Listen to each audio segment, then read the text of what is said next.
Hello， 线上的家人朋友们，我是梦幻厨房在我家的 Vivian。梦幻厨房在我家也开启付费订阅咯，现在只需要1个月75元台币，7早罗扣就可以加入梦幻厨房在我家的专属 VIP 的会员。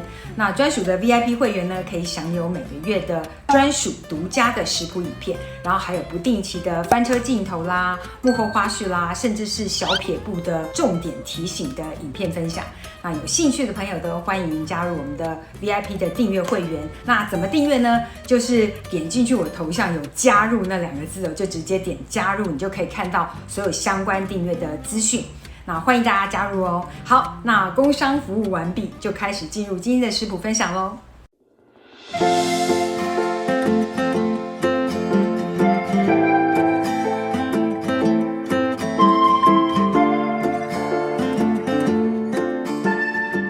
Hello， 线上的家人朋友们平安，我是梦幻厨房在我家的 Vivian。今天要跟大家分享的是我小时候记忆中的小吃金鸭粿。这个是小时候阿嬷很会做的金鸭粿，发现这类的小吃真的快要失传了耶。那天想在 Uber 上点一下，竟然没有人在卖金鸭粿，抱着把传统食谱留下来的那份心意，立马在传统米店买了碱水，一定要把这个食谱给做出来。其实没有那么伟大，我承认是我很贪吃啦，真的很想念小时候的金鸭粿，不管我一定要吃到。立马来准备所有材料的部分，所有材料配方就请大家自行萤幕截图，文字食谱的连结我也会放在资讯栏当中，有需要的朋友请多加利用。粉的部分呢，可以用再来米粉或是蓬莱米粉，国外的朋友可以用黏米粉，但实测呢，用蓬莱米粉的口感更 Q 软一点哦，我自己比较喜欢用蓬莱米粉的口感，用再来米粉或黏米粉的口感呢，会比较扎实一点点。比较喜欢软嫩口感的朋友呢，记得就是想办法买到蓬莱米粉，这就是食材的特性哦，我也没有办法，我只是很诚实的跟大家分享它的实际口感。不过用再来米粉的还是好吃啦，就是软嫩度有一点点不同。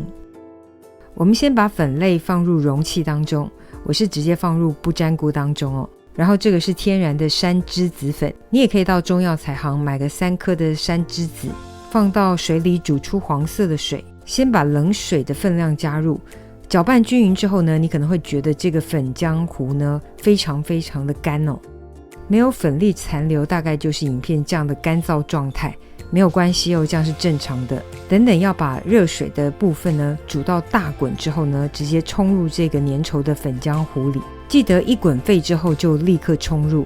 冲入之后呢，可以看到像影片这样子半透明的糊状物产生，然后我们就快速的搅拌均匀。搅拌均匀之后呢，它就会变成一锅半熟化的面糊，带着些许的浓稠感。接下来加入碱水，食用碱水的部分呢，只需要3克，量非常的少。这个食用碱水就是做碱粽油面的那个碱水，我在传统杂粮行买，100克只需要15块钱，很便宜。倒入碱水之后呢，整个面糊会变得更浓稠。碱的功能呢，可以防腐，也可以让蛋白质跟淀粉糊化凝结。淀粉膨胀之后呢，会有 Q 弹的口感。拌均匀的糊状面糊就可以直接倒入铺上烘焙纸的模具当中。不想铺烘焙纸呢，就是模具上面抹油，不过我觉得铺上烘焙纸真的比较好脱模，因为这个膏体最后的粘性蛮高的。准备来蒸金鸭粿，任何可以产生蒸汽的工具都可以，我今天用直火水蒸法，你也可以用蒸炉、水锅炉或是传统电锅来蒸。从水大滚之后呢，开始计时，放入膏体，盖上锅盖，蒸足约15到17分钟。反正呢，就是要依照大家蒸的分量还有模具的深度来调整蒸的时间。时间到后，我们来看一下，蒸熟蒸透的膏体呢，会变成晶莹剔透的半透明的黄色哦，质地看起来就像宝石一样哦，非常漂亮，而且非常非常的有弹性哦，脱模也不算困难。原则上就是彻底放凉之后再脱模就很好脱了，甚至可以在表面倒一些冰水，也可以让膏体不沾黏。切的时候呢，也不会粘刀，看是倒一些冰凉的水在表面，或是刀面抹油，都会很好切哦。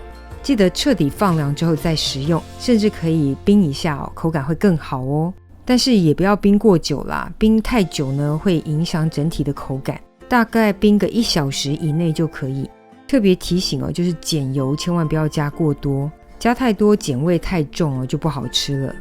淡淡的碱味呢就像那个鸡掌一样哦，有一种让人怀念的古早味哦。给大家看一下这个 Q 软滑嫩的质地，它不会过弹哦，它算是软中带嫩 Q 的质地，喜欢的人相信会非常喜欢。但如果你平常并不爱减重或是油面哦，那这个食谱你就看看就好，至少知道传统是怎么做出来的嘛。这个是做的比较薄一点的再来米粉版，口感就是比较扎实一点点的，不管哪种版都好吃哦。直接淋上枫糖、蜂蜜或是任何糖蜜，甚至是黑糖浆也都可以。鸡鸭贵，等你交作业哦。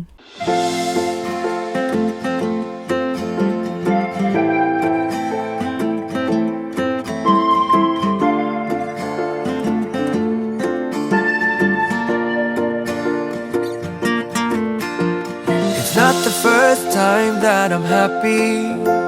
It's not the first time I feel good. But it's been a while since that happened. Knock on wood. 这就是今天的食谱分享咯，如果喜欢别忘了按赞留言加分享。最新的食谱也欢迎订阅我的频道，更多的生活分享好物推荐，欢迎加入我的 IG 跟 FB， 还有别忘了开启小铃铛，才不会错过最新影片哦。耶稣爱你，我也爱你，我们下次见，拜拜。I said that